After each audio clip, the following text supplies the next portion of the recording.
সবাইকে জয় যিশু। আজকে নতুন আবার একটা ভিডিও নিয়ে এসেছি আপনাদের সামনে। ভিডিওটা শুরু থেকে দেখতে থাকুন। আজকের কন্টেন্টটা হচ্ছে যে ঈশ্বর কি না পারে, সব কিছু করতে পারে। কারণ যিনি বিশ্ব ব্রহ্মাণ্ড সৃষ্টি করেছেন, মানে এই পৃথিবী সৃষ্টি করেছেন, সপ্তম দিনে মানুষ সৃষ্টি করে এই পৃথিবীর বুকে পাঠিয়েছিল। পাহাড় পর্বত নদী সব কিছু তার হাতেই সৃষ্টি। সেই ঈশ্বর কি না পারে, তার হাতেই কিন্তু আমরা মানুষরূপে জন্মে পৃথিবীতে এসেছি। তো সুতরাং ঈশ্বরের উপরে নির্ভর করে আমাদের চলতে হবে, মানে সামনের দিকে এগিয়ে যেতে হবে। প্রত্যেকটা মানুষের জীবনে কিন্তু অনেক বড় হওয়ার স্বপ্ন থাকে, আশা আকাঙ্ক্ষা উদ্দীপনা, এই নিয়েই কিন্তু আমরা কিন্তু বেঁচে থাকি। যেহেতু আমাদের জন্ম দিন দুঃখী গরিব ঘরে, অভাবী অনটনের সংসারের মধ্যে লালন পালন হচ্ছি, তাই আমাদের জন্মদাতা পিতা ঈশ্বরের উপরেই কিন্তু আমাদের নির্ভর করে বিশ্বাস করে এগিয়ে চলতে হবে। তাহলেই একদিন উনি আমাদের প্রতি সহৃদয় হবে, দৃষ্টিপাত করবে, আশীর্বাদ করবে, এবং আমরা একদিন অনেক বড় হতে পারবো এবং ঈশ্বরের নামটা যশ করতে পারবো, যেটা সদাপ্রভু করে। স্বয়ং প্রভু ছিল ঈশ্বরের একমাত্র পুত্র। মানুষ্যপুত্র প্রভু যিশুকে পৃথিবীর বুকে পাঠানোর উদ্দেশ্য এই, যেন এই পৃথিবীর বুকে বসবাসকারী সমস্ত মানুষ প্রভু যিশুর মাধ্যমে পরিত্রাণ প্রাপ্ত হয় এবং অনন্ত জীবন লাভ করে। কারণ প্রভু কহেন, আমি এই পৃথিবীর বুকে এসেছি মানে পাপীদের জন্য, পাপীদের মন পরিবর্তন করার জন্য, এবং প্রভু যিশুকে যারা বিশ্বাস করে, তার উপরে নির্ভর করে চলে, তাদের জীবনের সুখ শান্তি সমৃদ্ধ সমস্ত কিছু বজায় থাকে। অভাব অনটন দুঃখ কষ্ট রোগ ব্যাধি সব কিছু কিন্তু ছুটকারা পেয়ে যায়। তাই প্রভু কহেন, আমি পাপীদের মানে কি মন ফিরাবার জন্য এবং অসুস্থ পীড়িত ব্যক্তিকে সুস্থ করার জন্য আমি এই পৃথিবীর বুকে এসেছি। স্বয়ং পিতা ঈশ্বর আমাকে পবিত্র আত্মার মাধ্যমে জন্ম দিয়ে পৃথিবীর বুকে পাঠিয়েছেন। তাই যে কোনো মানুষ প্রভুকে বিশ্বাস করবে, সেই পরিত্রাণ প্রাপ্ত হবে এবং অনন্ত জীবন লাভ করবে। তাই প্রভুর উপরে নির্ভরতা করে আমাদের চলতে হবে।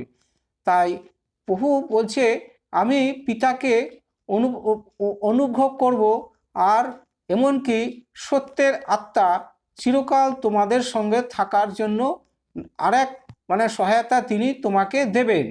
মানে সত্যের আত্মা কোনটা, সেটা হলো পবিত্র আত্মা।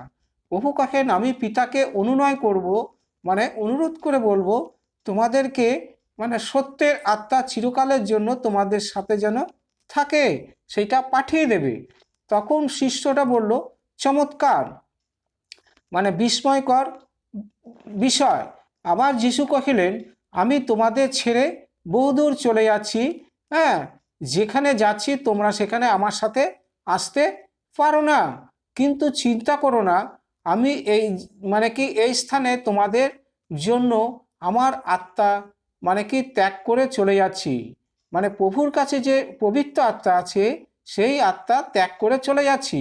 যিশুর ক্রুশের ওপরে মৃত্যু হওয়ার ঠিক পূর্বে এই ঘটনা ঘটল, এবং তিনি স্বর্গে উঠে তার দক্ষিণে মানে দক্ষিণ দিকে তিনি উপনীত হলেন, মানে উঠে তার পিতার মানে ভালো দিকের আসন গ্রহণ, ডান দিকে আসন গ্রহণ করলেন।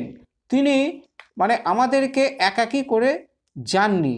প্রভু কিন্তু আমাদেরকে একাকী মানে ফেলে রেখে যাননি, মানে সত্যের আত্মা, সেই পবিত্র আত্মা আমাদের জন্য রেখে দিয়ে গেছেন। মানে মৃত্যুর 3 দিন পরে যখন কবর থেকে উঠলেন, এবং সেই আবার 40 দিন পরে যে প্রভু স্বর্গধামে উপনীত হলেন, তখন কিন্তু এই সত্যের আত্মা মানে পবিত্র আত্মা আমাদের জন্য রেখে গেলেন। তাই বলছে, আমি তোমাদের জন্য একাকী রেখে গেলাম না, এই সত্যের আত্মা তোমাদের মধ্যে রেখে গেলাম। আমি আবার তোমাদের জন্য এই পৃথিবীর বুকে ফিরে আসব। হালেলুয়া। তাহলে আজকের কন্টেন্টটা এই, যে ঈশ্বর কি না পারে, মানে তার উপরে নির্ভর করে চললে, মানে তাকে বিশ্বাস করলে, মানে যে প্রভু সেই ঈশ্বর, মানে প্রভুকে অনুসরণ করে চললে, প্রভুর উপরে নির্ভর করে চললে, তার জীবনে চাওয়া পাওয়া কোনো কিছু থেকে সে বঞ্চিত হবে না। তার জীবনের সুখ শান্তি সমৃদ্ধ সমস্ত কিছু বজায় থাকবে। ভাণ্ডারে অপুরন্ত সঞ্চয় থাকবে, তার জীবনে যে আস্তে আস্তে বৃদ্ধি পেতে থাকবে। সে মানে একদিন বলতে পারবে আজকে প্রভুর দয়া করুণা আশীর্বাদের ফলে আজকে প্রভুর কাছে এসছিলাম বলে আজ আমি জীবনে প্রতিষ্ঠিত হতে পেরেছি, অনেক বড় হতে সাহায্য করেছে প্রভু। তাই প্রভুর আশীর্বাদের ফলে আজ আমাদের এত ধনবৃদ্ধি, জয়গান, গুণকীর্তন হয়েছে। মানুষ আমাকে ভক্তি করে, শ্রদ্ধা করে, মানে প্রভুর আশীর্বাদের ফলেই কিন্তু সব কাজ সম্পূর্ণ হয়। হালেলুয়া। তাই প্রভু কাছে তোমরা শুধু বিশ্বাস করো, আমার উপরে নির্ভর করো, কখনো কোনোদিন সন্দেহ করো না, তাহলেই তোমাদের চাওয়া পাওয়া থেকে কখনো কোনোদিন বঞ্চিত হবে না। হালেলুয়া। তাহলে আজকের কন্টেন্টটা এই পর্যন্ত। সবাইকে জয় যিশু। ভিডিওটা একটু যদি ভালো লাগে আপনারা একটা সাবস্ক্রাইব দেবেন, যাতে পরের ভিডিওগুলো সবার আগে আপনাদের কাছে পৌঁছায়। আর প্রভুর কাছে মিনতি প্রার্থনা, আপনারা সদা সর্বদা ভালো থাকুন, সুস্থ থাকুন। প্রভুর কাছে সবসময় আপনাদের জন্য মিনতি প্রার্থনা করি, যাতে সুখ শান্তি সমৃদ্ধ সমস্ত রোগ ব্যাধির হাত থেকে প্রভু আপনাদের সবসময় মঙ্গলময় আশীর্বাদ প্রদান করেন। আমি নাসরাতে প্রভু যিশুর নামে প্রার্থনা করি। সবাইকে জয় যিশু। আমেন।